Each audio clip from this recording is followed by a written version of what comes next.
room without windows. Epigraph. The most dangerous prison is the one I build inside my own mind. KX. Chapter 1. I remember the door before I remember anything else. Not the building, not the people, not the drive that brought me there. Just the door. It was heavier than I expected. Painted a dull color that had probably been white once but had faded into something tired and gray. The handle was cold under my hand, and for a moment I stood there without moving, staring at the metal like it was a question I wasn't ready to answer. I knew that once I opened it, something would end, or maybe something would begin. I couldn't tell the difference anymore. My body felt hollow, like the inside of me had been scraped clean by something sharp and invisible. The last dose was already dissolving somewhere in my blood, fading like a whisper. I could feel the absence of it more than I had ever felt its presence. That was a strange thing about addiction. I had never noticed a drug when it was there, only when it left. My hands trembled as I pushed the door open. Inside, the air smelled wrong. Too clean, too quiet. The scent of disinfectant drifted through the hallway, mixing with something faint and sterile that reminded me of hospitals and waiting rooms and endings. I stepped forward.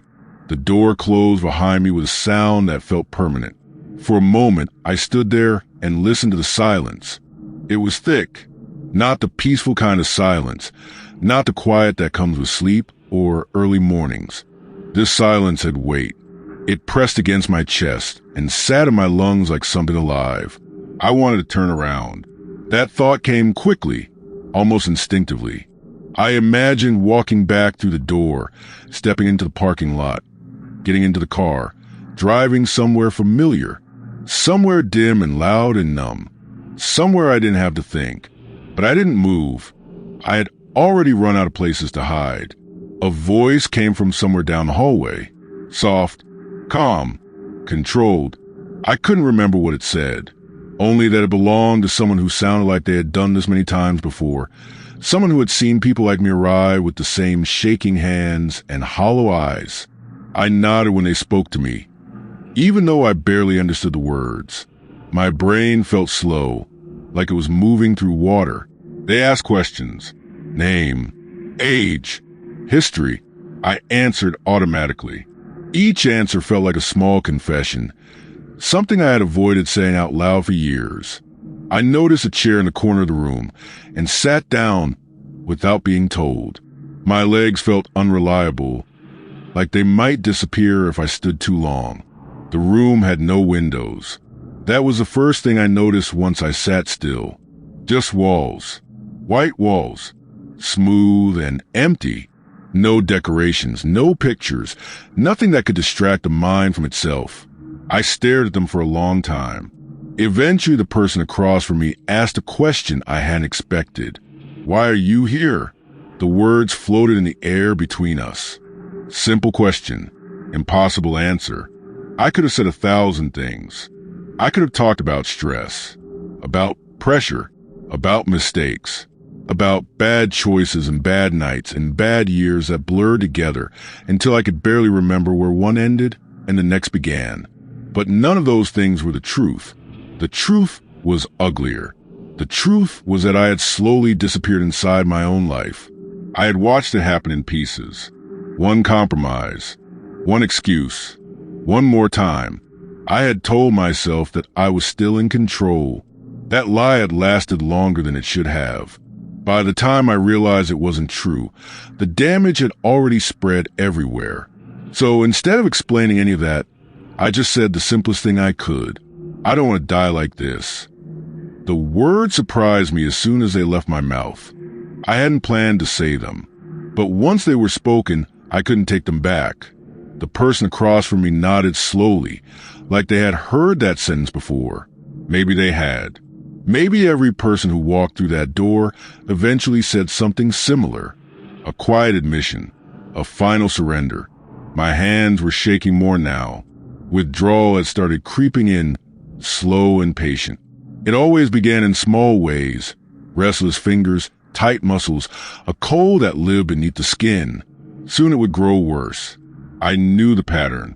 Sweat, Pain, insomnia, thoughts that wouldn't stay still, the body demanding something the mind was trying to refuse.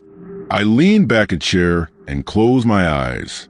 For a moment, a memory flashed through my mind. A room, dim light, laughter, smoke curling into the air like something alive. That world felt far away now, like a dream I had woken up from too late. When I opened my eyes again, the white walls were still there, unchanged, unforgiving. I realized something then. This place wasn't going to save me. No building could do that. No therapist. No program. The only thing waiting for me here was time. Time to sit with the person I had spent years avoiding. Myself. That was the real reason the room had no windows. There was nowhere else to look. Chapter 2, Withdrawal. I wake up before the pain arrives. For a few seconds there is nothing. No thoughts. No memories. No past. Just the slow sound of breathing in a room that smells like bleach and quiet. Then my body remembers. It begins in my bones. Not pain exactly. More like a pressure buried deep inside the marrow. Something heavy pressing outward from within. My legs twitch beneath the thin blanket. My fingers curl and uncurl without asking permission. I stare at the ceiling. The light above me is too bright. It hums softly, the way cheap fluorescent lights always do, a faint electric whisper that drills slowly into my skull. I try to stay still. It doesn't work. Something inside me has already started to revolt. My stomach tightens first, then my back, then the muscles in my arms feel like wires pulled too tight. Sweat gathers under my neck, even though the room is cold. I know it is coming. I have felt it before, but knowing doesn't make it easier. My body wants something. Not food, not water. Poison. The word floats through my head like a quiet accusation. Poison. For years I called it something else. Escape. Relief. Medicine. Celebration. Anything but what it really was. Now my body calls it by its true name, and it wants it back. I sit up slowly. The floor tilts for a moment. My vision blurs around the edges like someone smearing the world with dirty glass. My hands are shaking harder now, thin tremors running through my wrists like static electricity. I press my palms together to hide it.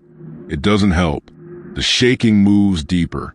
My legs begin bouncing uncontrollably against the edge of the bed. My jaw tightens until my teeth grind together. Somewhere down the hallway a door closes. The sound echoes through the building like a distant gunshot. Every noise feels louder here. Every sensation sharper. Withdrawal strips away the protective layer that used to dull everything. Pain becomes precise. Anxiety becomes physical. Even breathing feels different, like the air itself has grown heavier. I stand up. Bad decision. The room spins instantly. My stomach folds inward, and I stumble forward, catching the edge of the wall before gravity can pull me down. For a moment, I just lean there, forehead pressed against the cool paint. My body is sweating now. Not a normal sweat. This is cold sweat, the kind that feels like your skin is trying to escape from you.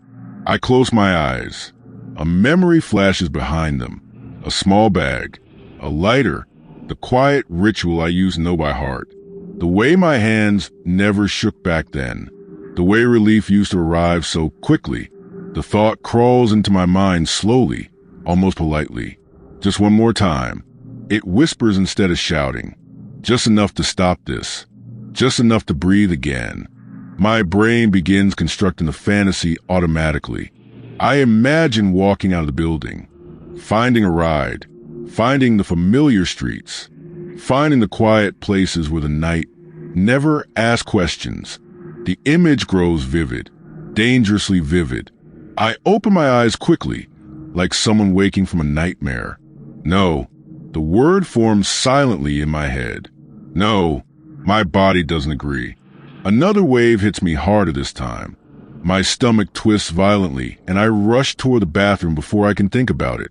The cold tile presses against my knees as my body empties itself of whatever little strength it had left. When it's over, I sit on the floor, breathing, waiting. My arms feel like they belong to someone else. My skin crawls like ants are marching beneath it. Every nerve in my body screams for the same thing: poison. I wrap my arms around my knees and press my forehead down. The worst part isn't the pain. It's the bargaining. The mind begins negotiating with itself. Just once. Just today. Tomorrow I'll try again. The voice sounds reasonable, logical, calm. That is what makes it dangerous. Because another voice inside me knows the truth. Tomorrow would never come. It would become next week, then next year, then the slow erosion of another decade disappearing into smoke and chemical fog. I sit there for a long time on the bathroom floor. Minutes stretch into something shapeless. The pain rises and falls like waves hitting a shore that refuses to disappear. At some point I realize something strange. The craving isn't just physical. It feels personal, like an old friend knocking at the door, or an enemy waiting patiently outside the room. It knows me too well. It knows my habits, my weaknesses, my fears. Withdrawal isn't just suffering. It is confrontation. My body versus my will. My past versus whatever future might still exist. I drag myself back to the bed eventually. My legs feel like hollow wood. I lie down and stare at the ceiling again. The same light hums above me. Unchanged, uncaring. My body continues its quiet rebellion. Muscles twitch. Sweat pools. My heart beats too fast. But somewhere underneath all of it, beneath the shaking and the nausea and the crawling skin, another realization slowly appears. This pain has a purpose. Every second without the drug is a small fracture forming in the chain that held me for years. It doesn't feel like victory. It feels like war. And this is only the first battle. I close my eyes again. The enemy isn't outside the room. It lives inside my blood, inside my bones, inside the memories that refuse to die. Withdrawal isn't the end of addiction. It's the moment addiction realizes I might actually try to leave, and it fights back. Chapter 3, Silence. Silence is not quiet. I learned that on the third day. At first, I think the building is empty. The hallway outside my room rarely carries sound. No music, no televisions, no laughter spilling through doors. Just the occasional distant footsteps that fade before they become real. The absence of noise should feel peaceful. Instead, it feels like pressure.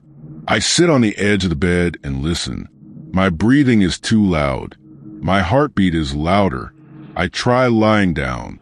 The mattress is thin and stiff beneath my back, the kind designed for people who are not supposed to get comfortable. I stare at the ceiling again, the same fluorescent light humming softly above me like a tired insect. The room has no windows. Without windows, time becomes uncertain. Morning and evening begin to blend together. The light never changes. The air never shifts. The walls stay the same pale color, a shade that seems carefully chosen to avoid emotion. I count my breaths. It's something to do. In, out, in, out. Somewhere around the 20th breath, my mind begins to wander. That's when the noise starts. Not outside, inside. Thoughts appear suddenly, like voices that have been waiting for permission to speak. At first they are small, random memories. The smell of cigarette smoke in a car with the windows half open. A streetlight flickering above an empty sidewalk. The way music sounded at 3 a.m. when the world felt temporary. The images drift through my head like ghosts. I try to push them away. More arrive. Silence makes space for them. Without distractions, without chemicals, without noise to bury them. My mind begins replaying everything I tried to forget. I see faces. People I disappointed. People who believe things about me that I never lived up to. The memories don't come in order. They crash together in fragments. Voices, rooms, moments I wish had never happened. I sit up again. My skull feels crowded. It's strange. For years, I thought drugs quieted my mind. Now I realize they only buried it. Everything I refuse to feel is still here, waiting patiently beneath the surface. Withdrawal peeled away the chemical shield. Silence removes the rest.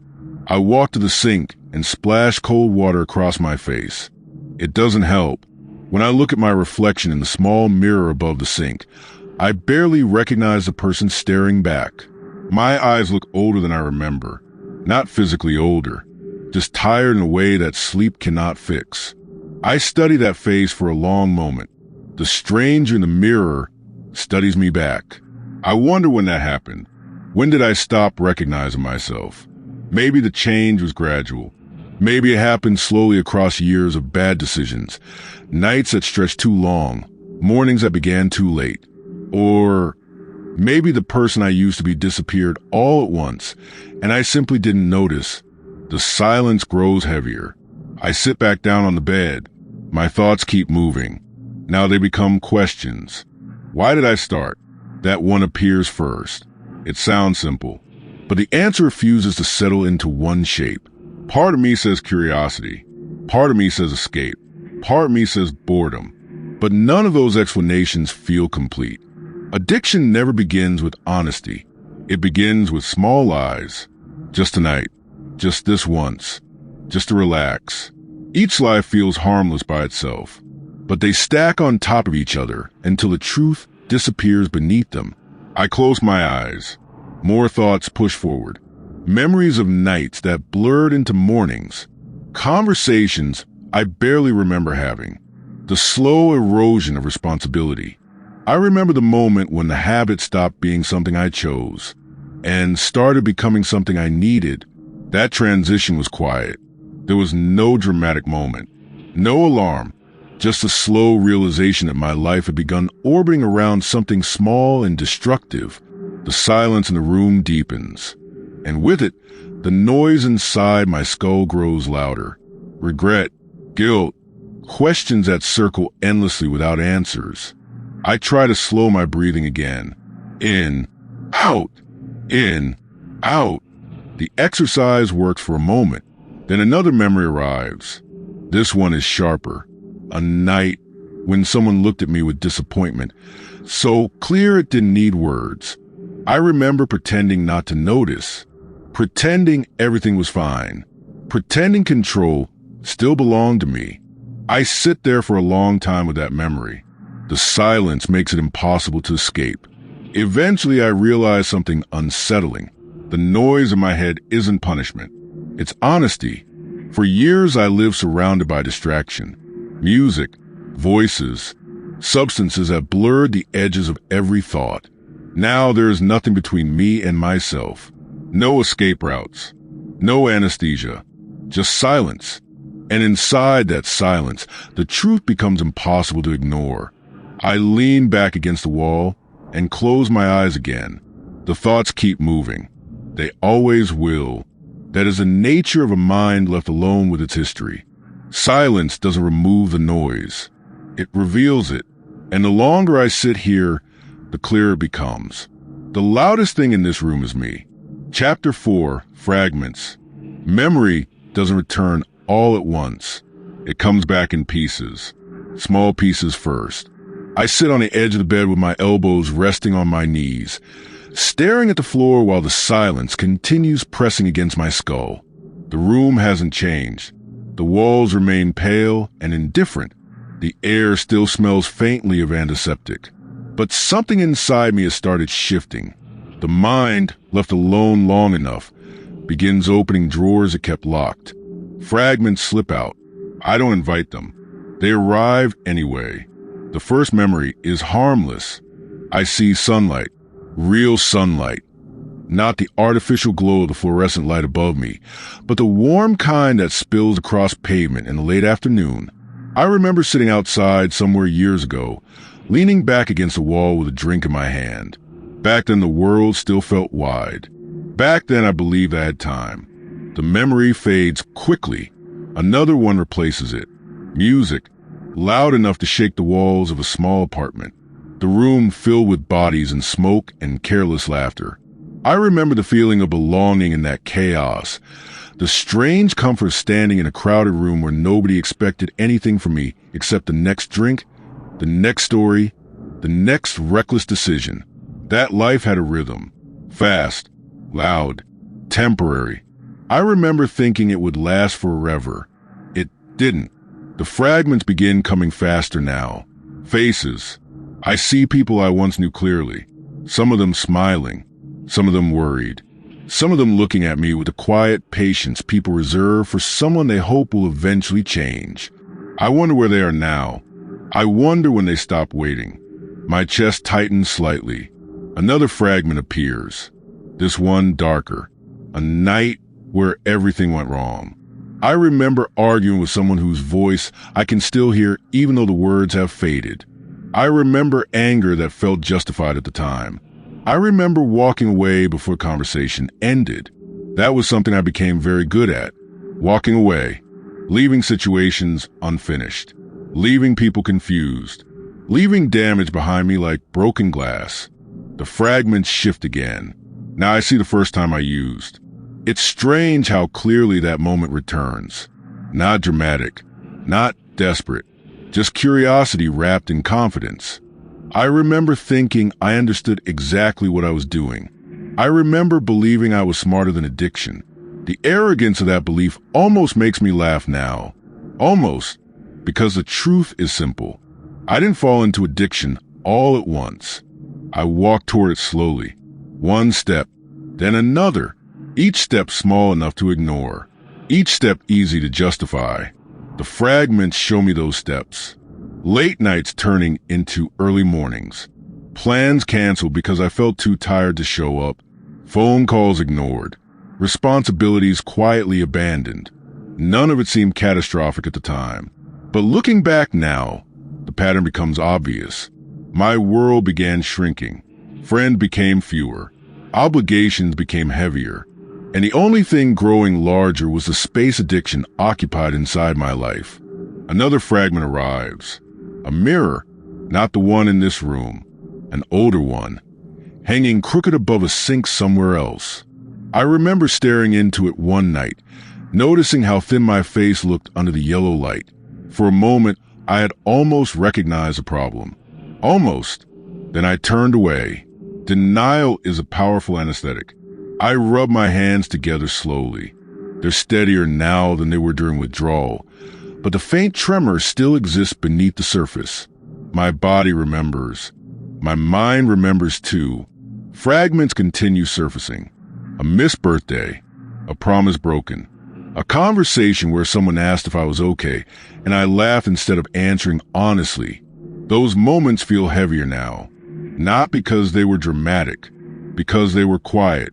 Quiet moments where I could have changed direction. Quiet moments where I chose not to. The fragments stop moving for a moment. The silence returns. I sit there breathing slowly, letting the memories settle. Something about remembering feels dangerous, but it also feels necessary. For years I tried erasing these pieces. Every dose, every night, every distraction served the same purpose. Bury the past deep enough that it stopped speaking. Now the past has returned. Not all of it, just fragments. Broken pieces of a life I try to dissolve in chemicals and noise. I lean back against the wall. My eyes close for a moment. More fragments wait beneath the surface. I can feel them there. Entire chapters of my life scattered across my mind like debris after a storm. Recovery, I realize, isn't just about surviving the future. It's about facing the past, piece by piece, fragment by fragment, until the full picture finally becomes impossible to ignore. Chapter 5, Confession. Confession does not arrive like thunder. It arrives quietly. I am sitting on the edge of the same bed when it begins. The room is still the same empty box of pale walls and humming light. My body has settled into a fragile calm after the violence of withdrawal, but my mind refuses to rest. Silence has done its work. Fragments have done theirs. Now something heavier waits beneath them. Truth. I feel it pressing upward like something buried too shallow in the ground. For years, I avoided this moment. Not because I didn't know the truth, because I did. I just never said it out loud. My hands rest together between my knees.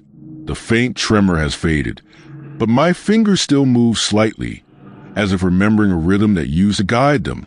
I stare at the floor. The first confession forms slowly. I ruined things that mattered.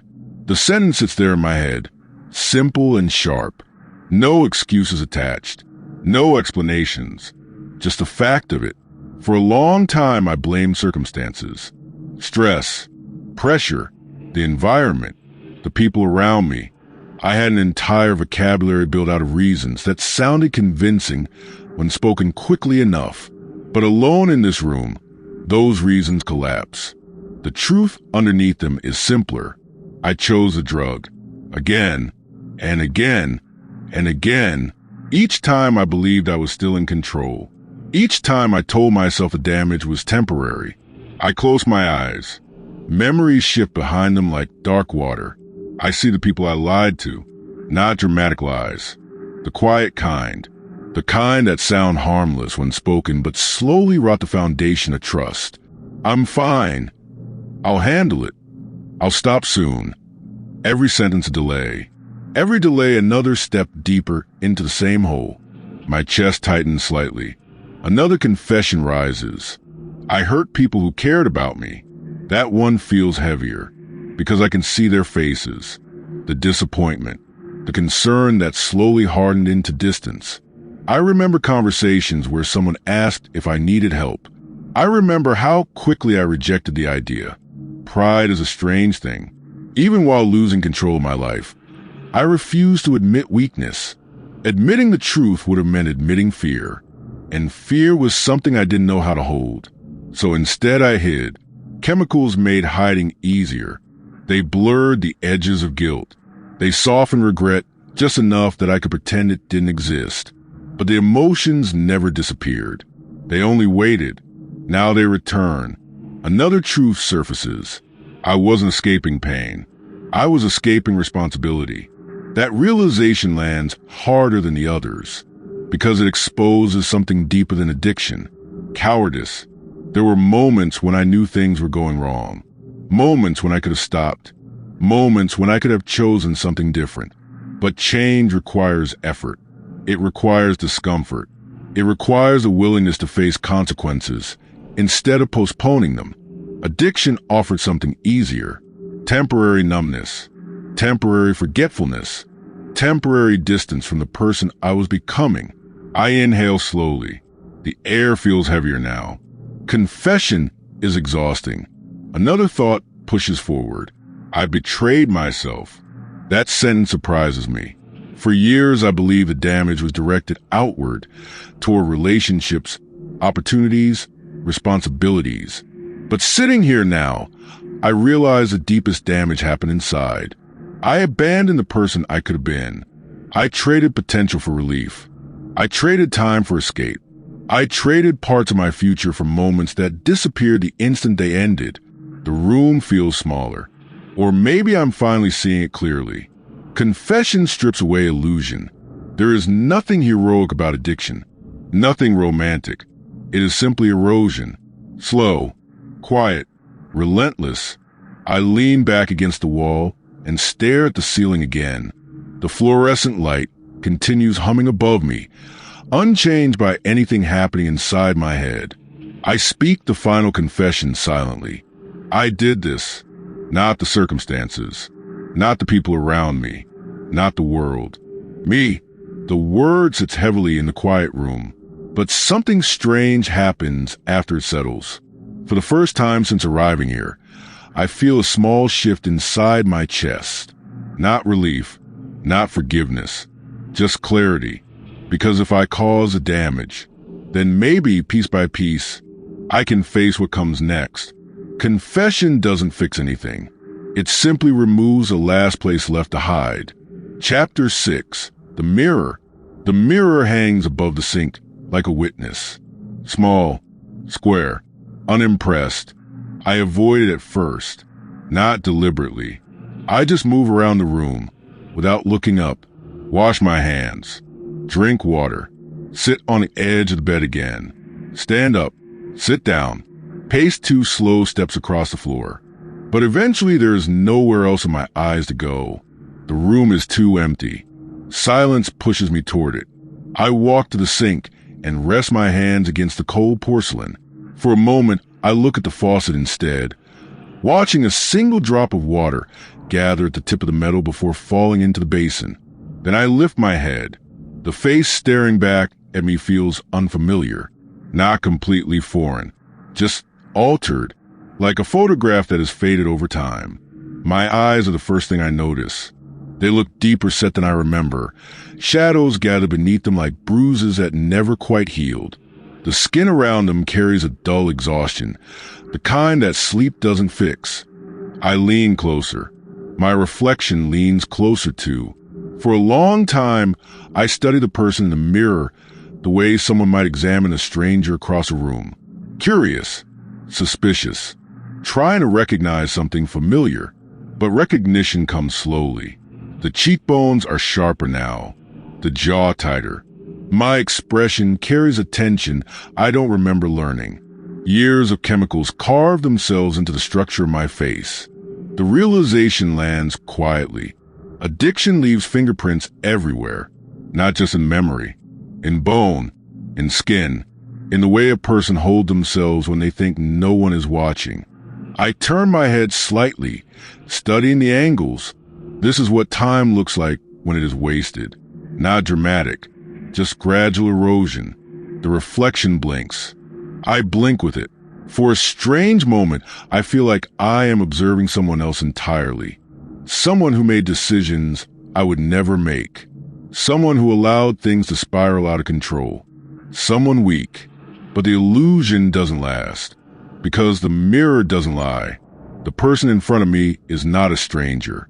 It is the sum of every choice I made. Every night I stayed out too long. Every morning I ignored responsibility.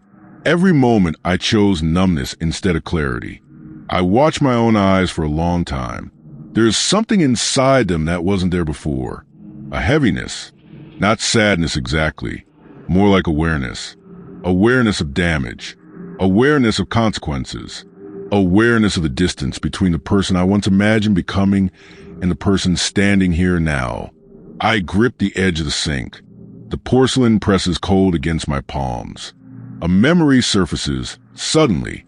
Years ago, another mirror in another room. I remember glancing at myself quickly while getting ready to go out somewhere loud and bright. I barely noticed a reflection back then. It was just a checkpoint before the next distraction. I never studied that face. I never asked who it was becoming. Now I cannot stop looking, because the mirror is showing me something I avoided for years. The accumulation of every compromise. Addiction didn't transform me overnight. It reshaped me slowly, piece by piece, until the person I used to be became difficult to find. My throat tightens slightly, not with tears, with recognition. I lean closer until my reflection fills the entire frame. For a moment, the room disappears. All that remains is the face. My face, the one that carried lies, the one that avoided responsibility, the one that kept choosing the easy way out until the easy way became the only way left. I expect anger. I expect disgust. Instead, something quieter arrives. Understanding.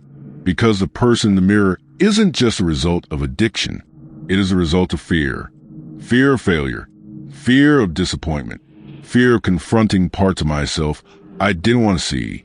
Drugs were never the solution. They were the curtain.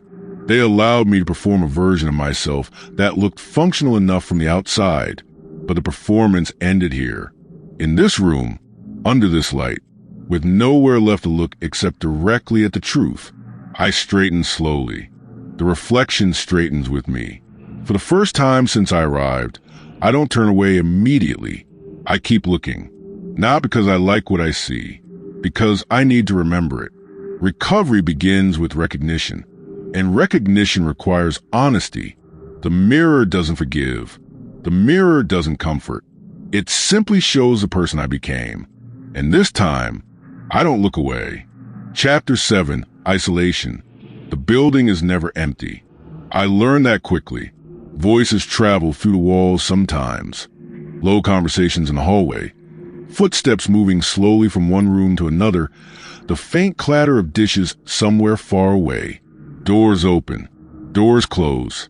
People pass by each other like quiet shadows. This place holds many lives at once. But loneliness lives here too. I notice it during meals first. We sit around long tables under bright lights that make everything look overly clean. Plates slide across surfaces. Chairs scrape softly against the floor. Someone coughs. Someone laughs briefly and then stops, like the sound surprised them. I sit among them, but I don't feel with them. There are other people in the room, yet the distance between us feels enormous. I watch them carefully. Some stare at their food, like it's a puzzle they can't solve. Some talk too much, words spilling out quickly as if silence might swallow them if they stop. Others sit quietly the way I do, their eyes drifting across the room, without landing anywhere for long. Everyone here carries something heavy. You can see it in the way they move, in the pauses between sentences, in the tired patience behind their eyes. But even surrounded by people who understand the same struggle, something inside me still feels alone. Isolation doesn't disappear just because bodies share the same space. I take a slow bite of food that tastes like nothing. My body eats automatically now, as if rebuilding strength without asking permission from the mind. Across the table, someone begins telling a story about their past. Fragments of it drift toward me. A city, a bad night, a moment where everything collapsed. Heads nod around the table. Some people understand immediately. Others stare down at their hands, recognizing parts of themselves inside someone else's confession. I listen quietly. For a moment, I almost speak. There is a brief opening in the conversation, a small space where my voice could enter, but the words stay inside me. Not because I don't have anything to say, because I don't know how to begin. How do you compress years of quiet destruction into sentences that make sense? How do you explain the slow unraveling of a life? The moment passes. Someone else begins talking. The room continues moving around me. I chew slowly and feel the strange weight of being present but disconnected. Isolation isn't always physical. Sometimes it's internal, a distance that forms between a person and the rest of the world. Addiction built that distance gradually. At first it was subtle. Missed gatherings, shortened conversations, phone calls ignored because answering them required energy I didn't want to spend. Then the distance grew wider. Friends stopped inviting me places. Family members spoke to me carefully, like someone approaching a wounded animal that might run away at any moment. Eventually the distance became normal. Loneliness settled in quietly, like furniture that had always been there. Now I sit in a room full of people and feel the same emptiness. Recovery hasn't erased it. If anything, it has made the feeling clearer. Chemicals once blurred the edges of loneliness. They wrapped in a warm fog that made isolation feel less sharp. Without that fog, everything becomes precise. The space between people feels measurable. I finish eating and push the plate slightly away. The room fills with small conversations again, voices overlapping softly. A few people laugh. The sound echoes strangely against the clean walls. I watch them. Each person carries a story I cannot fully see. Each person arrived here through their own collapse. We share the same environment, the same struggle, but our minds remain separate rooms. I realized something then. Isolation is not just the absence of people. It's the absence of understanding. And understanding cannot be forced. It grows slowly, through honesty, through patience, through the gradual courage of speaking truths that feel uncomfortable. Maybe one day I will talk more in this room.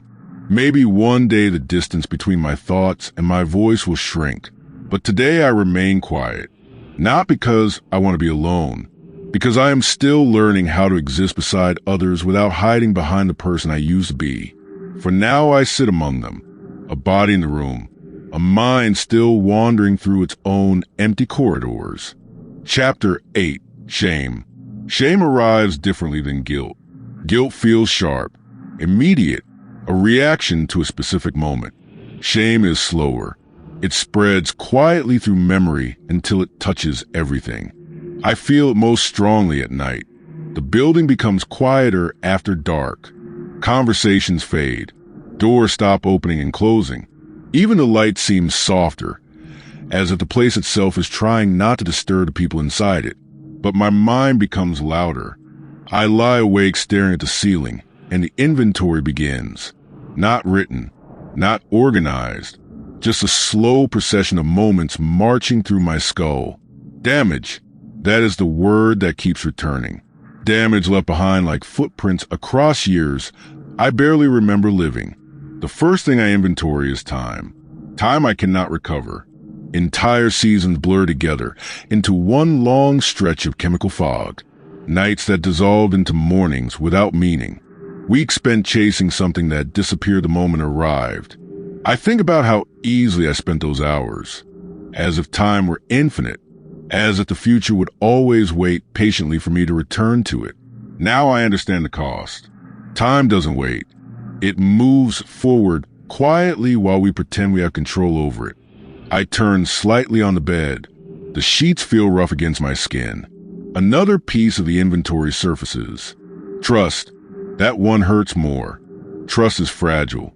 I used to believe it could always be repaired with the right apology, the right explanation. Now I see how naive that belief was. Trust breaks slowly, not with one dramatic mistake, but with repetition. Promises delayed, plans canceled, words spoken with confidence that later dissolve into excuses. Each moment small, but together they create distance. I remember faces, people who once believed me when I said things would change. I remember the quiet disappointment in their eyes when those promises failed. That look stays with me longer than any argument ever did. It was a look of someone realizing they could no longer rely on me. I inhale slowly. Shame presses deeper into my chest. The inventory continues. Opportunities. Paths that once existed but slowly closed behind me. Jobs I didn't keep. Responsibilities I neglected. Moments where life offered something meaningful, and I responded with distraction instead of commitment. Addiction has a way of shrinking the future. The world becomes smaller until the only thing that matters is the next moment of relief. Everything else fades into background. Ambition, goals, potential. They all become distant ideas instead of real directions.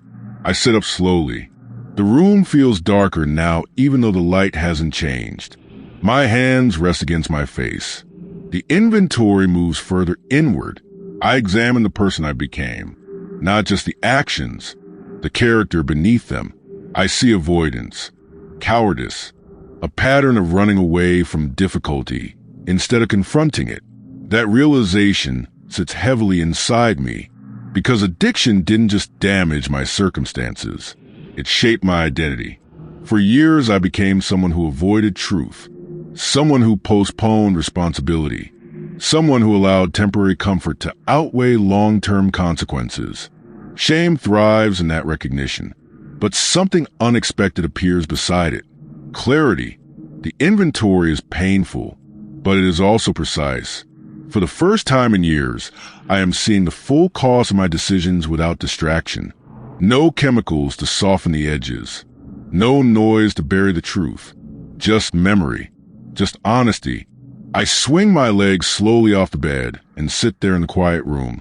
My head hangs forward. The inventory is not finished. There are more moments waiting in the shadows of my mind. More damage to acknowledge. But I understand something now. Shame is not punishment. It is awareness. Awareness of the distance between who I was capable of becoming and who I allowed myself to be. That distance hurts, but it also reveals something important. Because if I can see the damage clearly, then I can no longer pretend it never existed. And pretending was always the first step toward destroying everything again. So I sit there in a quiet room and I keep counting, not to torture myself, but to understand exactly what my choices left behind. Chapter 9. The Body Remembers. I used to think addiction lived in the mind, in thoughts, in decisions, in the quiet moment where someone chooses yes instead of no. That belief was comfortable, because if addiction lived only in the mind, then the solution would be simple. Just decide differently. Just stop. Just think your way out. But the body knows better. The body remembers everything.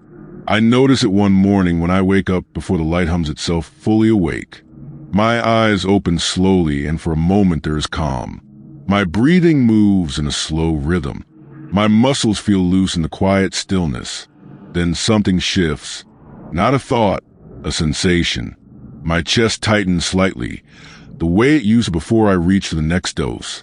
My fingers twitch against the thin mattress. My tongue presses unconsciously against the back of my teeth. My body is rehearsing an old ritual. The mind has not spoken yet, but the muscles already know the script. I sit up slowly. My bones ache in a way that feels older than I am. Not sharp pain, just a dull heaviness, like gravity has increased overnight, and every movement requires negotiation. I stretch my arms. My shoulders protest. Addiction taught my body strange habits. Long nights, short sleep, chemical floods followed by emptiness. For years, my nervous system lived inside a storm of artificial signals. Dopamine spikes, crashes, adrenaline bursts that arrive at the wrong times. Now the storm has passed, but the wreckage remains. The body is trying to relearn how to exist without distortion. That process is not gentle. I stand up and walk slowly across the room. Every step carries a faint echo of something that used to follow it. Expectation. For years, movement meant progress toward the next high. Walking to the door, walking down a street, walking towards someone who had what I needed. Now my body still anticipates those destinations, but they never arrive. The absence confuses it. I breathe deeply. The air fills my lungs slowly, like a machine restarting after years of neglect. Even breathing feels unfamiliar. During addiction, my breath was shallow and impatient, pulled quickly between conversations, between dozes, between moments that blurred together. Now it stretches deeper, slower, but sometimes it catches halfway, like the lungs are unsure how much space they are allowed to occupy. I sit back down on the bed. My legs bounce once without permission. A reflex. The muscles twitch again. Withdrawal may have passed, but its ghost lingers in the nervous system. The body still searches for chemicals that are no longer there. I press my palms together to steady them. It doesn't work immediately. Memory lives in muscle, in nerve endings, in tiny electrical patterns that repeat themselves long after the original cause disappears. I realize something unsettling. Even if my mind decides never to touch the drug again, my body will remember exactly what it felt like. The warmth, the relief, the artificial calm that spread through my veins like liquid silence. Those sensations carve pathways through my nervous system. The brain is efficient that way. It records pleasure with dangerous precision. I close my eyes. Immediately my body responds. A phantom memory flickers across my skin, like warmth spreading across my chest. It's not real, but the sensation is convincing enough to make my pulse quicken slightly. I open my eyes again. My heart settles slowly. This is the part nobody explains. Addiction is not only a psychological war. It is physical memory. The body keeps a record of every chemical conversation it ever had, and sometimes it tries to restart the dialogue. I stand again and walk to the sink. Cold water runs across my hands. The sensation grounds me. Simple, real, not artificial. For a moment, I just watch the water slide across my fingers and disappear down the drain. My breathing steadies. The twitching slows. The body begins to quiet. But I know the truth now. Recovery does not erase addiction. It teaches the body new rhythms, new habits, new ways of existing inside time. The old patterns remain buried somewhere deep in muscle and bone, waiting, not necessarily to return, but to remind me of what once lived there. I dry my hands and lean against the sink. My body feels tired, but it is a different kind of exhaustion now. Honest, unfiltered, not manufactured by chemicals or disguised by artificial energy. The body remembers everything, but memory does not have to control the future. It only tells a story of where I have been. And right now, my body is learning, slowly, painfully, how to live without poison in its blood. Chapter 10. Conversations with Ghosts. The ghosts arrive at night, not the kind that rattle chains or move objects across rooms. These ghosts speak with familiar voices. My own voice. Other voices too. People I knew. People I hurt. People I avoided calling back. They appear when the building goes quiet and the lights hum softly above the bed. That is when the mind begins replaying conversations that never really ended. I lie on my back staring into the dim light, and suddenly I am not alone anymore.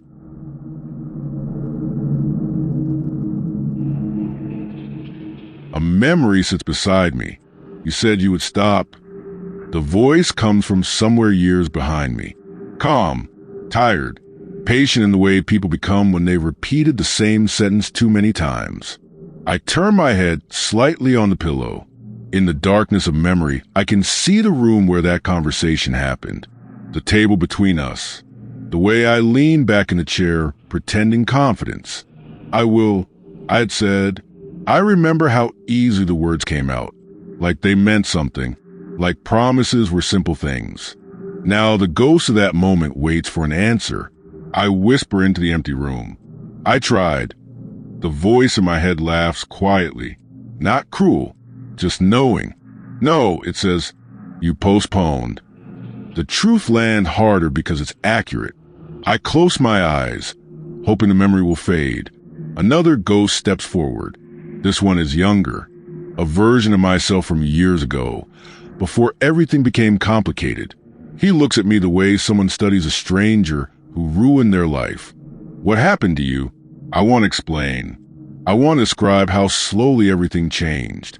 How easy it was to ignore the early warning signs. How addiction disguises itself as comfort until it becomes something darker. But explanations sound weak even inside my own head. The younger version of me shakes his head. You knew better. He's right. That is what makes the argument pointless. The ghosts are never wrong. They carry the full memory of every decision. I sit up slowly in the bed. The room is empty, but my mind is crowded. Another voice appears. This one softer. Concerned. You don't look well. I remember that conversation too. Someone standing in a doorway, studying my face with quiet worry. I remember brushing the concern away with a joke. Deflection was always easier than honesty. I'm fine, I had said. The ghost repeats those words now. I'm fine. The sentence echoes through my head like something hollow. I shake my head slowly. No, I whisper. The truth feels strange when spoken aloud. No, I wasn't. Silence returns for a moment, but the ghosts don't leave. They never do. Memories behave differently than people. You can ignore people. You can block their numbers, avoid their streets, stop answering their messages. Memories don't accept those boundaries. They remain, waiting for the moment when the mind grows quiet enough to hear them again. I lean forward, elbows resting on my knees. The conversations continue. Fragments of arguments. Fragments of apologies that were never finished. Moments where someone tried to reach me, and I turn away because admitting the truth would have meant admitting weakness. Each ghost carries a question. Why? Why that choice? Why that lie? Why that night? The questions repeat until they lose their sharp edges. Eventually, I stop trying to defend myself. Defense requires energy, and the ghosts already know every answer. So I say the only thing left. I was afraid. The room absorbs the words. Afraid of failing. Afraid of being ordinary. Afraid of discovering that the life I imagined for myself might never actually happen. Addiction offered temporary escape from that fear. It replaced uncertainty with artificial certainty, a predictable cycle, a chemical answer to emotional questions. The ghosts understand this, but understanding does not erase consequence. They stand around my thoughts quietly watching, waiting. I breathe slowly. The arguments fade little by little, not because they are resolved, because they have been spoken. For years, I buried these conversations under noise and chemicals. Now they surface, demanding recognition, demanding honesty. I lie back down on the bed again. The ceiling returns. The fluorescent light hums softly above me. The ghosts step back into the shadows of memory. Not gone, just quiet for now. They will return tomorrow night, and the night after that, because ghosts are not enemies. They are reminders of the life I lived, the choices I made, and the version of myself I must face every time silence fills the room again. Chapter 11. Cravings. Cravings do not announce themselves. They arrive quietly. One moment the mind is calm enough to sit still, breathing slowly in the dull rhythm of the room. The next moment something changes beneath the surface, subtle and electric. It starts in my chest. Not pain, not hunger, something sharper. A sensation like static electricity crawling through my bloodstream, waking nerves that have been quiet for days.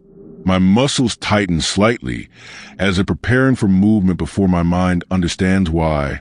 I recognize it immediately. Desire. I sit still on the bed. My hands rest on my knees, but my fingers move without permission. A small twitch, then another.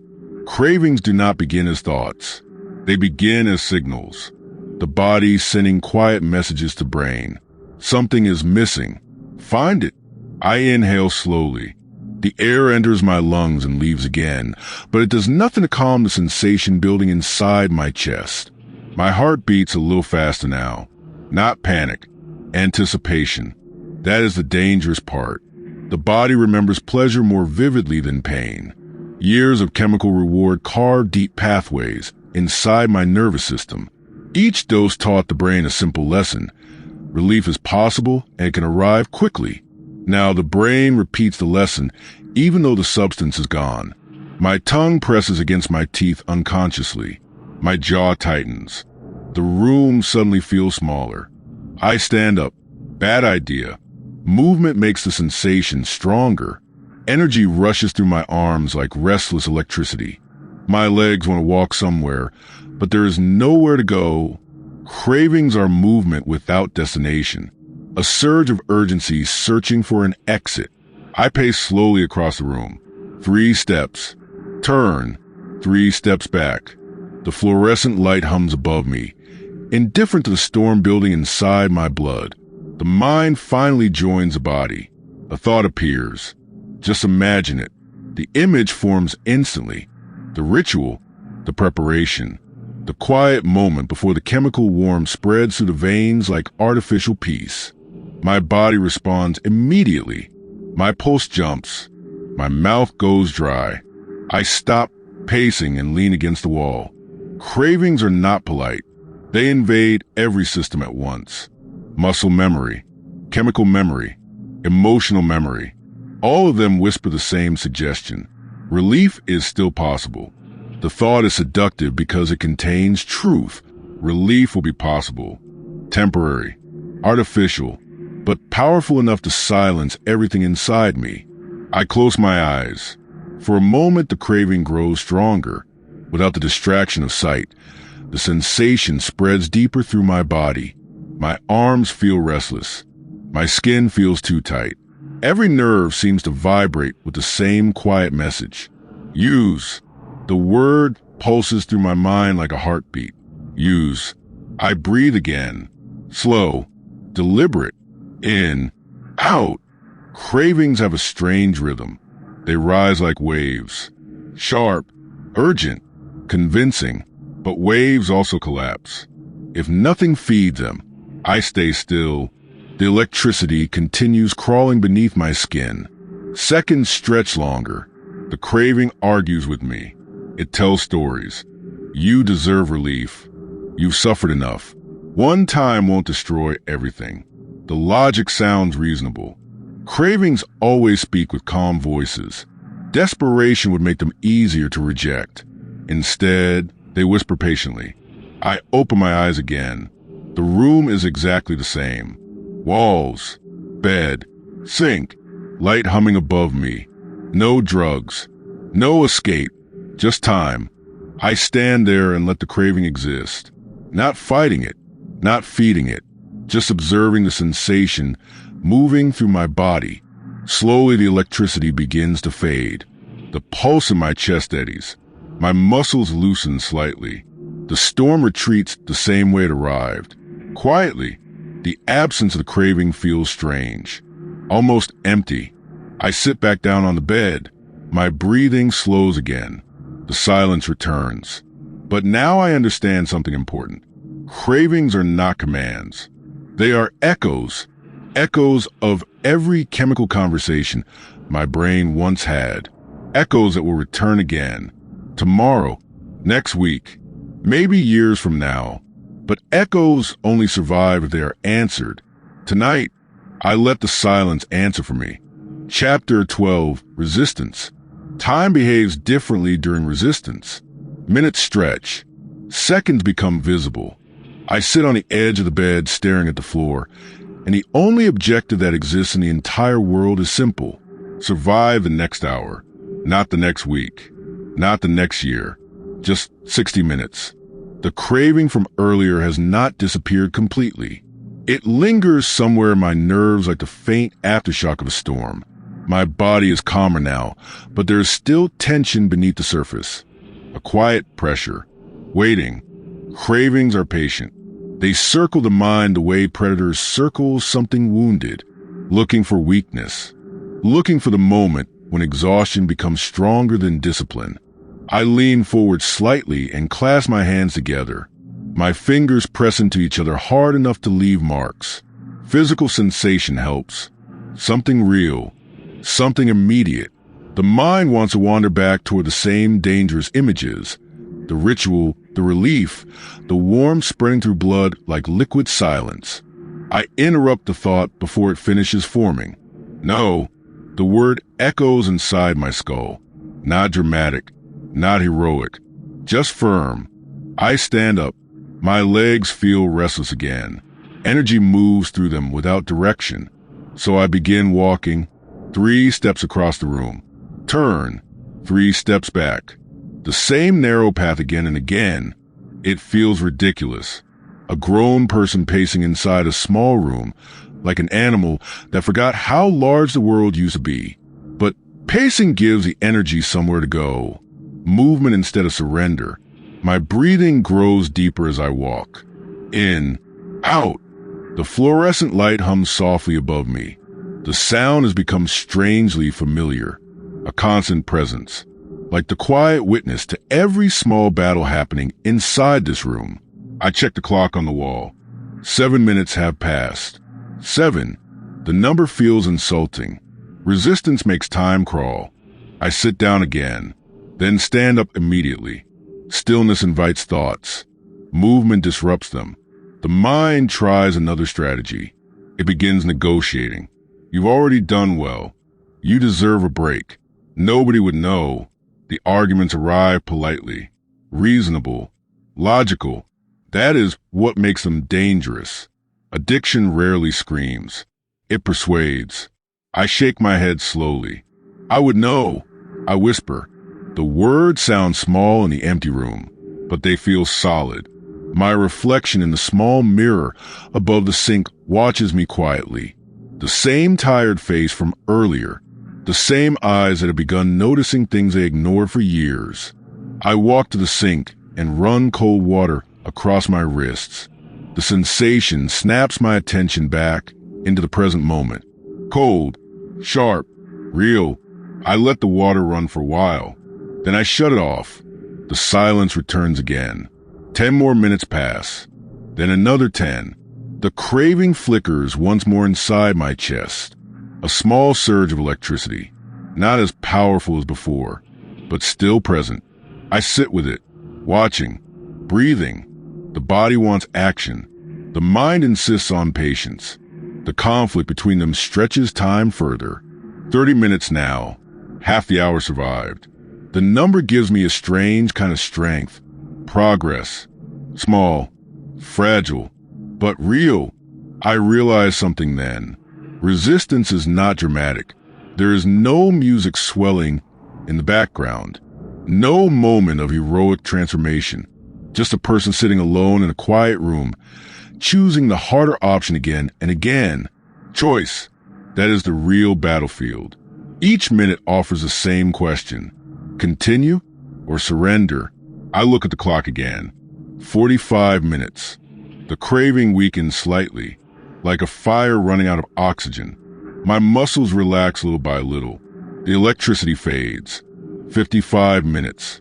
I sit still now, my breathing steady, my hands resting calmly on my knees. The storm that once felt overwhelming has almost disappeared. 5 more minutes. The longest 5 of the hour. Then the clock shifts. 60. 1 hour. Nothing dramatic happens. No applause. No celebration. Just quiet. The craving has faded into something distant. Not gone, but weaker. I lean back against the wall slowly. My body feels tired, but the exhaustion is honest, earned. I understand something now. Recovery is not built from giant victories. It is constructed from small refusals, minute by minute, hour by hour. Tonight, I survived 1 hour without surrendering. Tomorrow I will have to do it again, and again, until resistance becomes something stronger than memory. Chapter 13, Letters Never Sent. I begin writing the letters late at night, not because anyone asked me to, not because they will ever be mailed. I write them because the words have nowhere else to go. The room is quiet again. The same light hums above me. The same pale walls stare back, without judgment. I sit at the small desk with a blank sheet of paper and a pen that feels heavier than it should. For a long time, I just hold it. Writing makes things real. Thoughts can remain vague if they stay inside the mind. They drift around like fog, never forming into something solid enough to confront. But ink forces honesty. Ink leaves evidence. I place the tip of the pen against the paper. My hand hesitates. Then the first letter begins. I'm sorry. The sentence looks small on the page. Too small. Apologies always feel insufficient when they arrive years late. I stare at the words. The person I'm writing to appears clearly in my mind. Their face carries the same expression I remember from the last conversation we had. The quiet mix of concern and exhaustion that people wear when they've tried helping someone too many times. I continue writing. I told you things would change. I believed it when I said it. That part is important, because the lies I told were rarely intentional. At least not at first. When I promised change, a part of me always meant it. But intention means very little when behavior refuses to follow. I pause. My pen hovers above the page. The next sentence takes longer. You deserve better than the version of me that existed back then. The truth of it sits heavy in my chest. Addiction has a way of convincing you that relationships will survive anything, that people will wait indefinitely, that forgiveness will always be available when you finally decide to ask for it. Reality works differently. Patience has limits. Trust wears down slowly until it disappears entirely. I fold the letter halfway before finishing it. The act feels symbolic. Unfinished words for an unfinished relationship. The second letter begins on another page. This one is harder.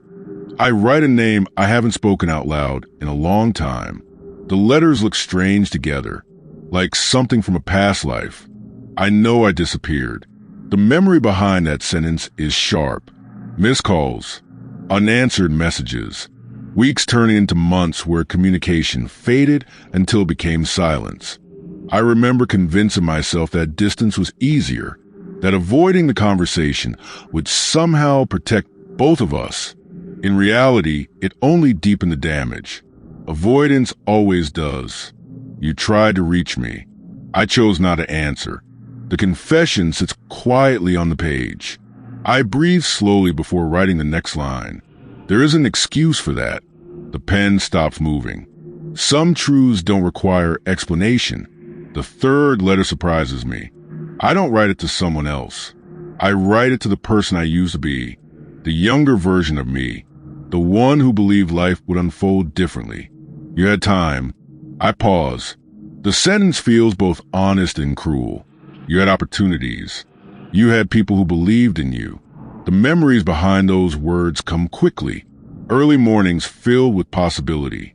Conversations about plans that never became reality. The quiet confidence of youth before experience introduces its harsher lessons. I continue writing. I wish I had protected you better. The pen stops again. That sentence feels strange, because the younger version of me is not separate from who I am now. He became me, or maybe I slowly replaced him.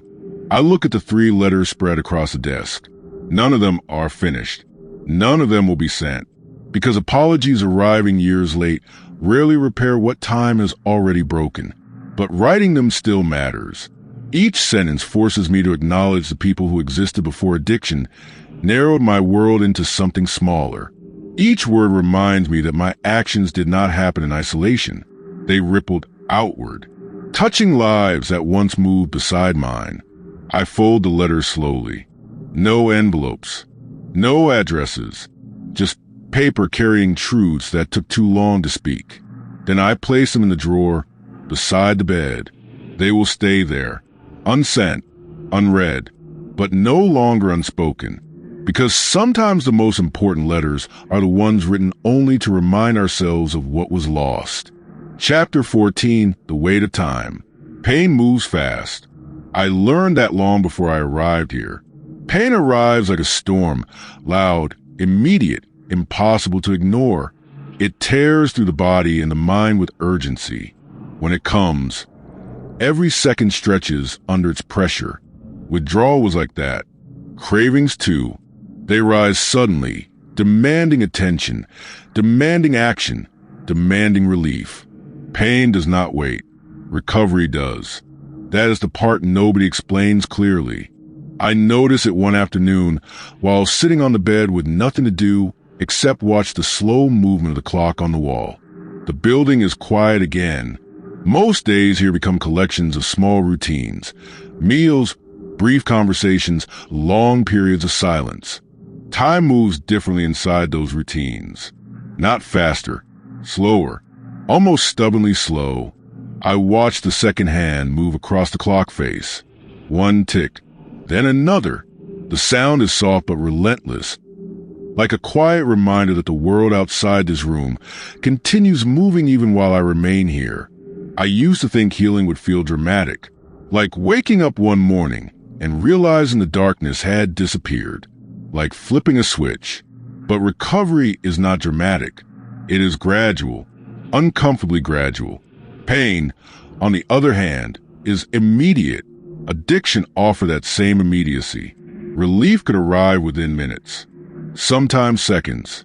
A small chemical adjustment in the bloodstream, and suddenly the world softened. Stress faded, thought slowed. Time itself seemed easier to inhabit. The brain learned that lesson very quickly. Now the lesson must be unlearned, and unlearning takes longer, much longer. I lie back against the thin mattress and stare at the ceiling again. The fluorescent light hums quietly above me. I have begun to notice its rhythm, the way someone might notice the sound of rain after sitting in a room long enough. The clock continues ticking. Every second feels deliberate, almost heavy. That is when the realization settles in fully. Recovery is not measured in moments. It is measured in patience. Addiction collapses time. It shrinks the future into a single urgent need. The next dose, the next relief. Everything else becomes background noise. Recovery expands time again. Suddenly the future stretches outward in every direction. And that expansion can feel overwhelming, because rebuilding a life takes longer than destroying one. Destroying things is fast. One decision, one night, one moment where consequences are ignored. But rebuilding requires repetition, daily choices, small corrections, endless hours where progress feels invisible. I sit up slowly and glance at the clock again. Only 15 minutes have passed. It feels like an hour. The weight of time presses gently against my thoughts. Not painful, just unavoidable. For years I avoided this feeling.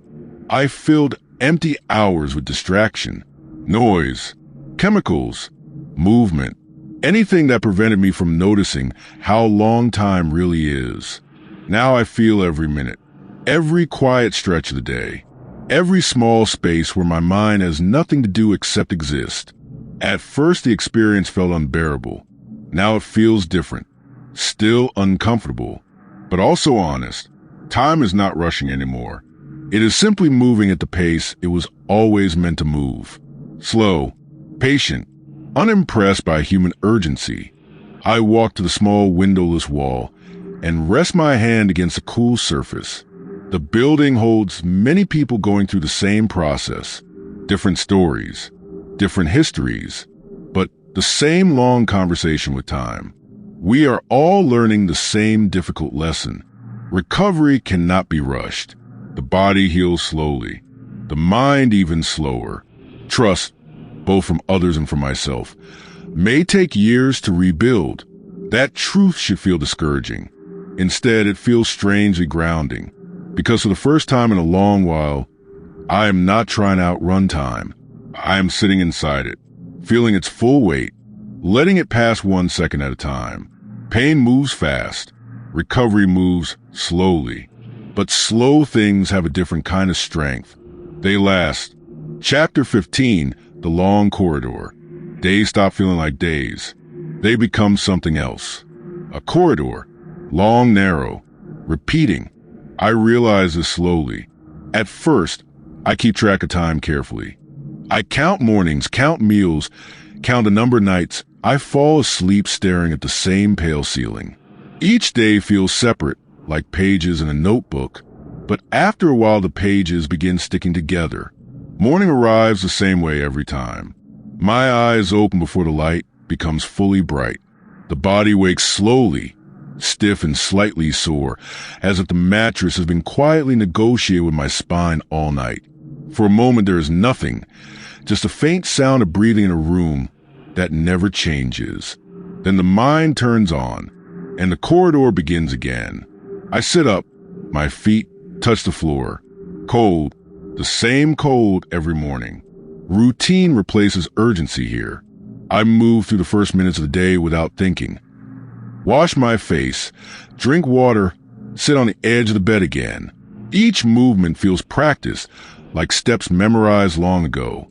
There is something comforting about the repetition, but also something unsettling, because repetition blurs time. One day begins looking exactly like the last. I imagine the corridor often, not a literal hallway, something symbolic, a long stretch of space with identical doors on both sides. Each door represents a day. I open one. Inside there's a morning, a quiet meal, a conversation that never goes very deep, another stretch of silence. Then night. I close that door and move to the next one. Inside is the same sequence again. Morning, routine, reflection, silence, sleep. The corridor keeps going. No windows, no landmarks, just identical days repeating themselves until memory begins compressing them into a single long experience. I walk slowly through the actual hallways of the building sometimes. The floors echo slightly beneath my steps. Other people move quietly past me. Some nod politely. Some keep their eyes down, carrying their thoughts the way someone carries fragile glass. Everyone here is walking their own version of the corridor. Different memories, different regrets, but the same slow passage of time. I notice the way people change inside these days. Not dramatically, not all at once. Small adjustments. Someone who barely spoke last week begins sharing a few sentences during meals. Another person who arrived restless and angry now sits quietly reading. Recovery moves invisibly. The corridor reshapes people without announcing the changes. I feel it happening inside me too. At first, the days felt like punishment, a kind of suspended life. Now they feel more like distance. Distance between the person I used to be and the person sitting here now. But distance requires time. And time inside the corridor moves slowly. Some afternoons stretch so long they almost feel physical. I sit on the bed watching dust drift through the air and realize an entire hour has passed without anything happening. No dramatic thoughts. No emotional breakthroughs. Just breathing. Just waiting. Just existing. In the past, I would have filled that hour instantly. Music, conversation, chemicals, anything to break the stillness. Now the stillness remains. At first it frightened me. Now it reveals things. Inside the corridor, I begin noticing the patterns of my own mind. How thoughts arrive. How cravings flicker briefly and fade. How regret moves through memory like weather, sometimes heavy, sometimes distant. The corridor teaches patience. Not because patience is pleasant, because there is no alternative. I cannot sprint through recovery. I cannot skip the long empty days. Every door in the corridor must be open one at a time. Morning, afternoon, night, repeat. Sometimes I wonder how long the hallway really is. Weeks? Months? Years? The future remains unclear. But clarity about the future was always an illusion anyway. Even before addiction, life never guaranteed a straight path. I walked the real hallway again later that evening. The lights above cast long shadows along the walls. My footsteps echo softly. Somewhere in the distance, someone laughs briefly, the sound fading quickly as if it traveled too far. The hallway feels endless. For a moment, the image of the corridor becomes almost literal, a long passage stretching into darkness. But then I realize something. Corridors always lead somewhere, even if the destination cannot be seen from the beginning. I stop walking and lean briefly against the wall. My body feels tired, not the chaotic exhaustion of addiction, a quieter fatigue, the kind that comes from enduring time honestly. I stand there for a while. Then I continue walking, one step, then another, down the corridor of days that blur together until the only thing that matters is continuing forward. Chapter 16, A Different Language. I realize one morning that I am learning a new language. No one is teaching it to me. There are no lessons, no classroom, no instructor writing vocabulary across a board. But the language is forming anyway. It grows out of silence, out of long days in the corridor, out of the slow dismantling of the life I used to speak fluently. Addiction had its own language. I knew it well. Its vocabulary was simple. Now, more, again, everything revolved around urgency. Every thought moved quickly toward the same destination. Relief, conversations were short, decisions were fast. Consequences were postponed. That language was efficient and destructive. Recovery speaks differently. The first word I begin to understand is restraint. Restraint is not dramatic. It does not arrive with triumph or celebration. It feels quiet, almost invisible. Restraint happens in moments so small they barely feel like events. I notice it when a craving flickers to my chest and I do nothing. When the old thought appears, you could fix this quickly, and I let it dissolve without answering. Restraint is the space between impulse and action, a space I never allowed to exist before. I sit on the bed and feel that space growing slowly inside me, not comfortably, but steadily. The second word is patience. Patience is harder. My old life trained me to expect immediate solutions. Pain appeared, relief followed. Simple equation. But patience dismantles that equation. Patience asks me to sit inside discomfort without rushing toward escape. It asks me to wait. Waiting used to feel unbearable. Now it feels necessary. The body heals slowly. The mind even slower. Trust from others may take years to rebuild. Patience accepts that reality. Not happily, but honestly. I practice patience by breathing. which leads me to the third word, breath. It sounds too simple to matter, but breathing becomes important when everything else is uncertain. I notice how shallow my breathing used to be. Quick, nervous, interrupted.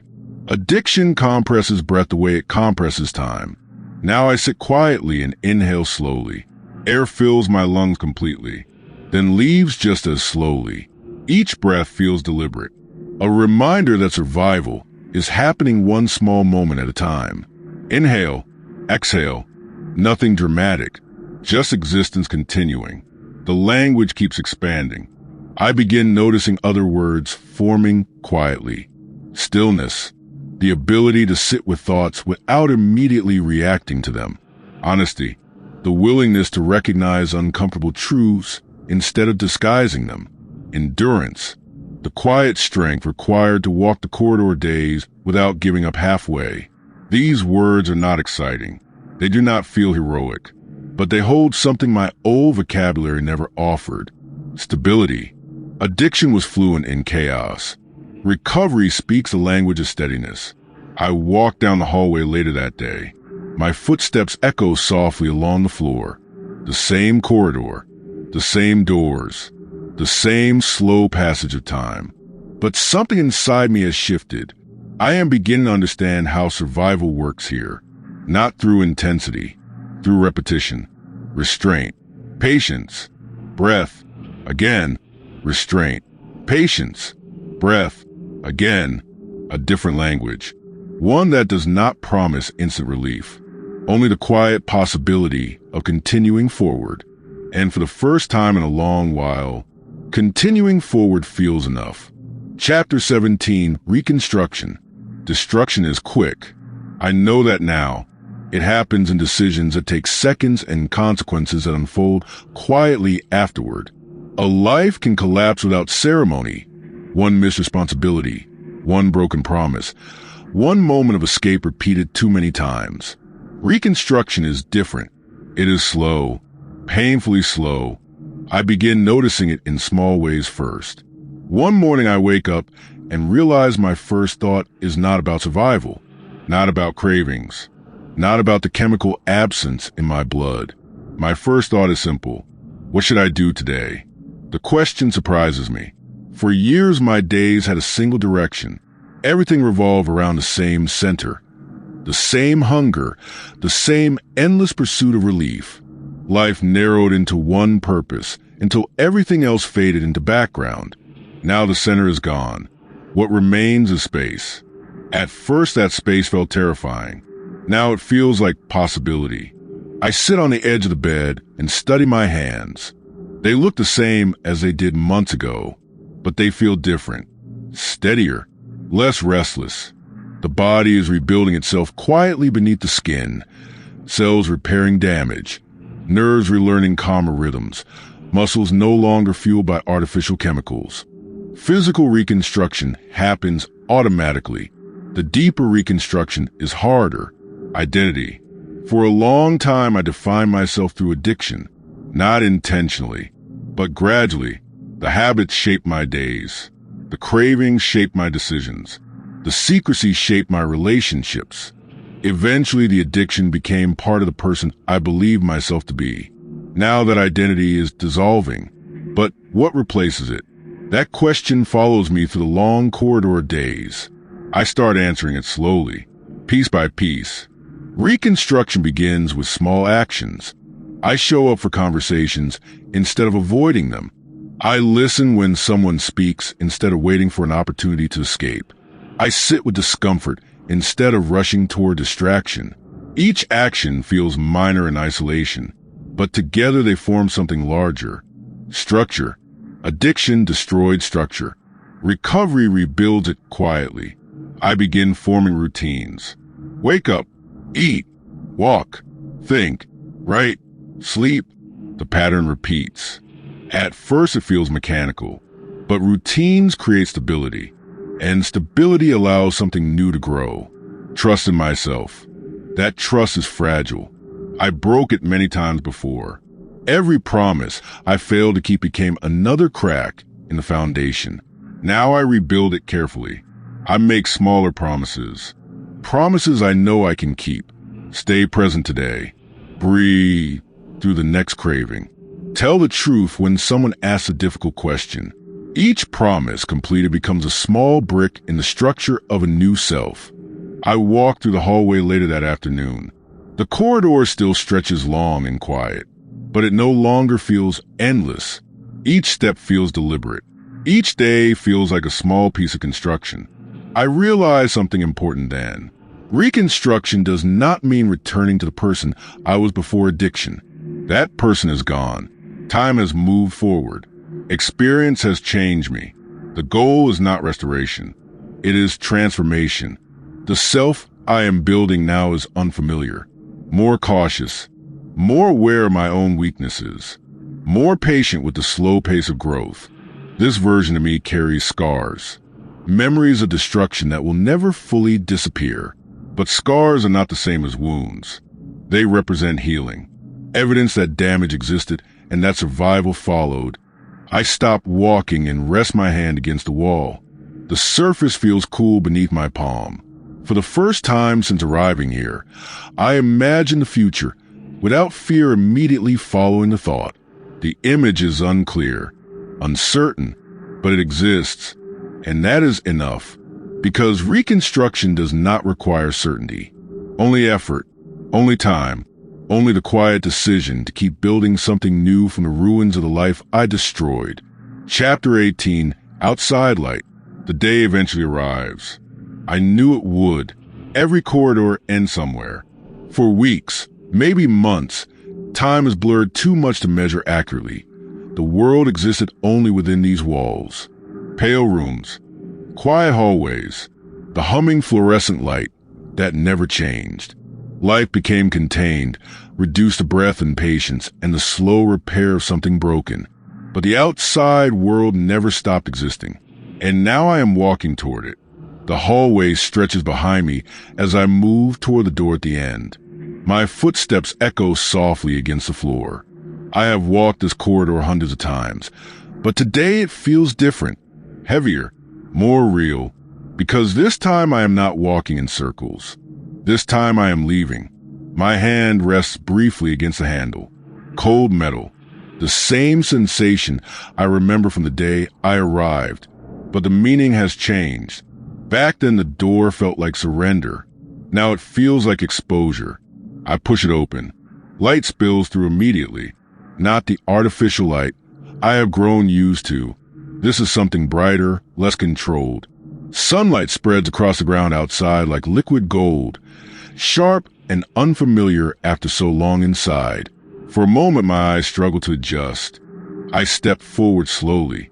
The air outside smells different. Cleaner, wider. It carries faint sounds a building never allowed inside. Distant traffic, wind moving through trees, the quiet movement of a world that continued without me. I stand there just beyond the doorway. The sky stretches above me. Too large, too open. Inside the building, everything had boundaries. Walls, doors, schedules. Outside, there are no such protections. The world feels unpredictable again, and that unpredictability is frightening.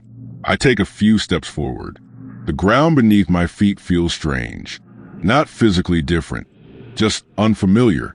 My body spent so long adapting to confinement that open space now feels almost dangerous. Memories stir quietly in my mind. Streets where old habits lived. Places where temptation waited patiently. Environments where addiction once felt natural. All of it still exists. Recovery did not erase those places. It only changed the way I must move through them. I breathe slowly. In, out. The language I learned inside those walls remains with me. Restraint, patience, breath. The outside world demands all three. I walk toward the edge of the sidewalk and stop again. Cars pass occasionally on the road nearby. People move in the distance, living ordinary lives that never pause for my struggle. That realization feels strangely calming. My story is not the center of the universe. The world does not revolve around my mistakes. Life simply continues. And now I must learn how to continue with it. I feel vulnerable standing here. Addiction stripped away illusions of strength. It revealed how easily a person can lose control of their own life. That knowledge remains with me now. But it also gives me something else. Awareness. The person who arrived at this place believed he understood everything. The person leaving knows he understands very little, and that humility might be the only real protection I have. I step fully into the sunlight. The warmth touches my face. For a moment, I close my eyes. The light feels almost overwhelming after so long beneath artificial bulbs, but it also feels alive. I open my eyes again and look ahead. The road stretches forward, uncertain, unfamiliar, dangerous in ways I can only partially predict. But it is also real, and for the first time in years, I am walking into it without poison in my blood, not healed, not transformed, just aware. And that awareness will have to be enough, because outside these walls, the real work of living begins again. Chapter 19, Relapse Dreams. Sleep does not offer peace. Not yet. The body rests, but the mind continues working through unfinished rooms in the past. Night becomes another corridor, another place where memory moves freely without permission. The dreams arrive without warning. At first they feel ordinary. I am walking through a city I used to know well. The streets are familiar, the buildings exactly where they used to stand. Neon lights glow softly above doorways. Music leaks from somewhere far away. Everything feels normal. Too normal. In the dream, I do not remember the months of recovery. I do not remember the long corridor, the fluorescent lights, the quiet battles with cravings. In the dream, I am the old version of myself again, the one who moved through the night without hesitation. I feel the weight of something small in my pocket. The object is not visible, but I know exactly what it is. My hand moves toward it automatically. No struggle, no resistance, just the quiet certainty of a habit that once guided every decision. The dream self understands a ritual perfectly. The steps are familiar. The body moves through them with terrifying ease, like muscle memory that never disappeared. I tell myself in the dream that it will be quick, just once, just to feel that warmth again, just to remind myself what it felt like. The logic is identical to the voice that once lived inside my waking mind. Then the moment arrives. The chemical warmth spreads through my veins. Relief blooms instantly. Every worry dissolves. Every tension disappears. For a few seconds, the dream feels peaceful. Too peaceful. Because somewhere deeper inside the dream, another voice begins screaming. No, the realization crashes through my mind like broken glass. I remember everything all at once. The corridor, the withdrawals, the hours spent resisting cravings, the fragile reconstruction of a life that almost collapsed entirely. And now I have destroyed it again. Panic floods a dream. The relief in my bloodstream turns poisonous. My chest tightens. My heart races. I try to reverse the moment, but dreams do not allow reversal. Consequences arrive immediately. I watch the entire future collapse in front of me. The trust one was rebuilding disappears. The quiet discipline dissolves. The person I was trying to become vanishes beneath the same chemical fog that once swallowed years of my life. The shame is unbearable. I wake up suddenly. My body jerks upright in the bed. Darkness fills the room. The fluorescent light above me has been turned off at night, leaving only shadows against the walls. My heart pounds violently in my chest. For a moment, I cannot breathe properly. Then I realize something. My bloodstream is clean. No chemicals. No poison. Just air rushing in and out of my lungs. The dream begins dissolving slowly, but the emotional weight remains. My hands tremble slightly as I press them against my face. Relapse dreams. Someone mentioned them once during a group conversation. The brain replaying old habits, testing the pathways that addiction carved deep inside the nervous system, a reminder that memory does not disappear simply because behavior changes. I lie back down slowly. My breathing steadies. But sleep does not return easily. The dream lingers in the corners of my mind. Part of me is disturbed by how real it felt. Another part understands its purpose. The past is not finished with me. Addiction leaves shadows behind, even when the body heals. Even when discipline grows stronger, those shadows will continue appearing. In dreams, in sudden memories, in quiet moments when the mind drifts backward without warning. Recovery does not erase them. It teaches me how to wake up. I stare into the darkness for a long time. Eventually, my heart slows. My breathing becomes steady again. And one thought settles quietly in my mind. The dream reminded me how easily everything could disappear, which means tomorrow, when the sun rises and the corridor of another day begins, I will have one more reason to stay awake inside my own life. Chapter 20, The Last Room. I used to believe recovery had an ending, a final point where the past would stop following me, a moment where the old life would disappear completely, like smoke dissolving into air. That belief was comforting. It was also wrong. I realized this in a quiet moment that arrives without warning.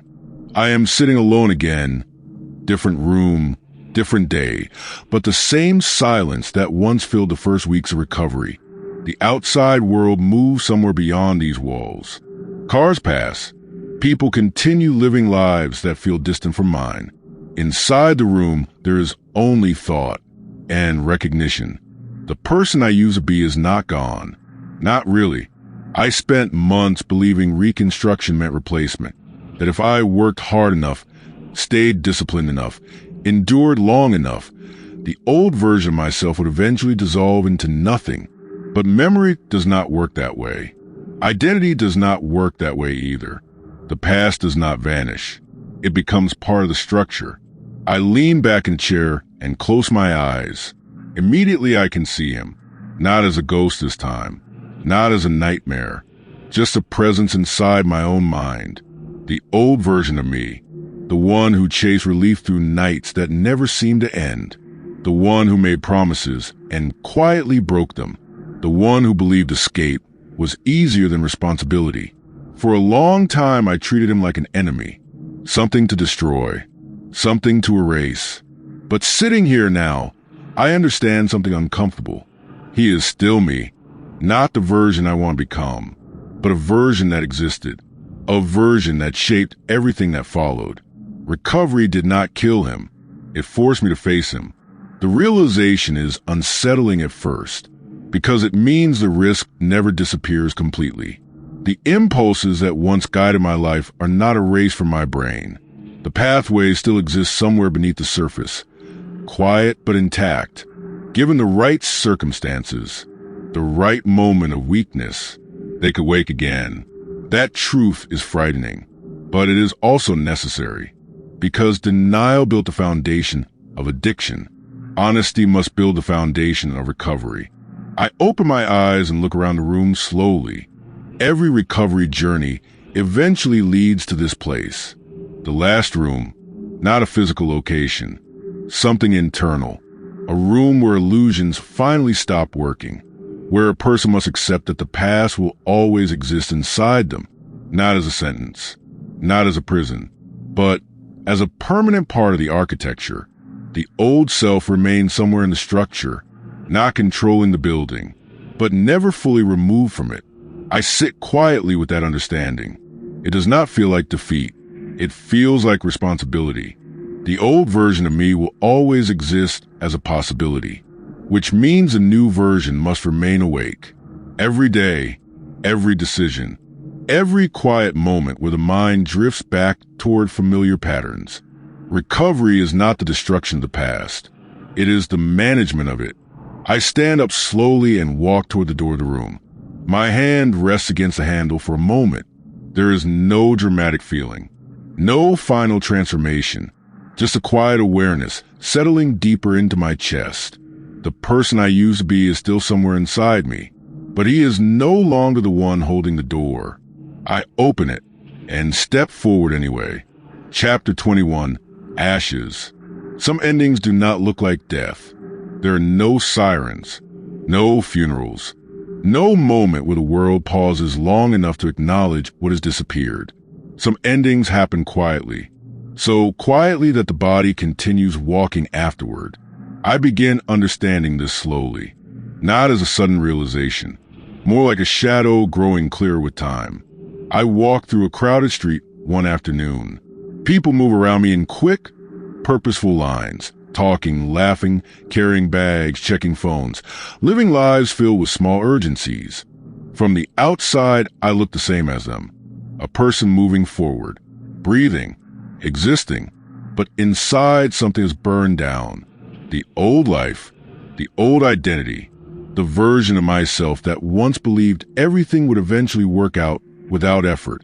That person is gone, not dramatically, not in a single moment of collapse. He burned away slowly over years of mistakes, nights of chemical fog, mornings filled with regret that arrived too late to repair the damage. Now what remains feels different, quieter, like walking through a house after the fire has already passed. The structure still stands, but the air smells like smoke. I stop walking for a moment and watch people pass by.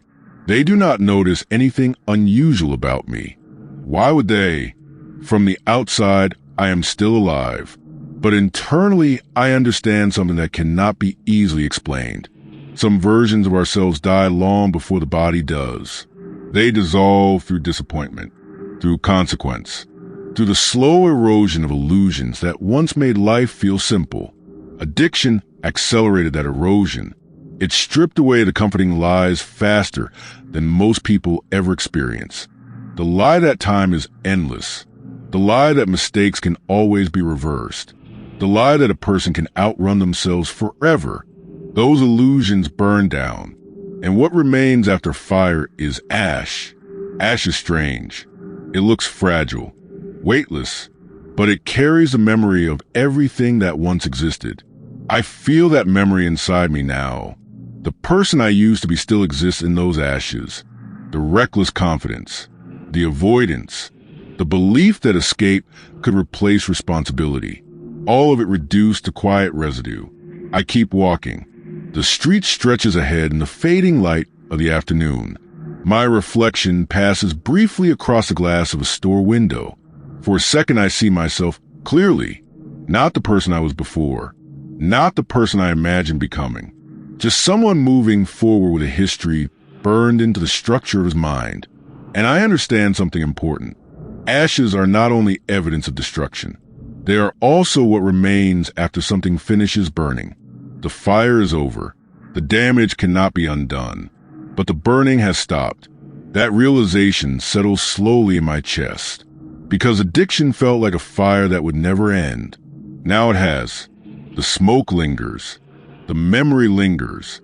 But the flames are gone. I continue walking through the evening crowd. People move past me without noticing the quiet transformation that has taken place. And that is how most endings happen. Not loudly, not publicly, just a person carrying the ashes of who they used to be inside a body that keeps walking forward anyway. Epilogue, the quiet end. The final moment does not feel dramatic. There are no flashing memories, no sudden clarity pouring through the mind like light through broken glass. Just quiet. The room is still. Air moves slowly through my lungs, each breath shallower than the one before it. The body feels heavy now, as if gravity is quietly increased during the night. Muscles no longer respond the way they once did. The small effort required to move a hand across the blanket feels unnecessary. I let it remain where it is. Outside the window, the world continues moving without interruption. Somewhere far away, a car passes along a distant road. Wind brushes softly against the edges of the building. Ordinary sounds. The same sounds that existed on the first day I began this long walk through myself. The difference now is silence inside my mind. For years, my thoughts raced endlessly. Memories, regrets, cravings, arguments with ghosts that refused to stay buried. Every moment felt crowded with unfinished conversations. Now those voices have grown quiet, not because the past disappeared, because it has already spoken everything it needed to say. Breath enters slowly, leaves more slowly. The rhythm feels fragile, temporary, but strangely peaceful. I think about the person I used to be, not the addict, not the broken version that wandered through nights looking for chemical relief. I think about the person who existed before all of that, the younger version of myself who believed life would stretch endlessly forward. He feels very far away now, like someone I once knew rather than someone I used to be. I wonder what he would think if he could see this final moment. Maybe he would feel disappointed. Maybe he would feel relief. Maybe he would simply recognize that life rarely unfolds the way it promises in the beginning. Another breath, shallower. The room fades slightly around the edges. Not darkness, just distance. The body begins releasing its grip on small concerns, comfort, tension, the constant awareness of time passing. All of it loosens. The mind drifts through memories one last time, not searching, just observing. I see the corridor again. The long hallway of days that once felt endless. The quiet rooms where I sat learning the language of survival. The hours spent resisting impulses that once controlled my entire existence. I see the mirror, the face staring back at me with unfamiliar honesty. I see the letters that were never sent, the apologies written too late, the quiet understanding that some damage cannot be undone. And finally I see the ashes, the remnant of a life that burned itself down slowly until only awareness remained. Strangely, none of it feels tragic now, just complete. Life does not promise perfection. It promises experience, pain, mistakes, moments of clarity that arrive only after everything else has fallen away. Another breath enters, barely noticeable. I feel the edges of thought dissolving. Words become softer inside my mind. But one final confession remains. Not an apology, not regret, just truth. I whisper it silently to the quiet room. I tried. The words carry no drama, no expectation, only honesty, because survival was never about becoming perfect. It was about continuing forward long enough to understand myself. And I did. The final breath leaves my lungs slowly. No struggle, no fear, just the quiet release of a long story reaching its natural end. Outside, the world keeps moving. Inside, the mind grows still, and the person who spent a lifetime searching for silence finally becomes part of it. The end.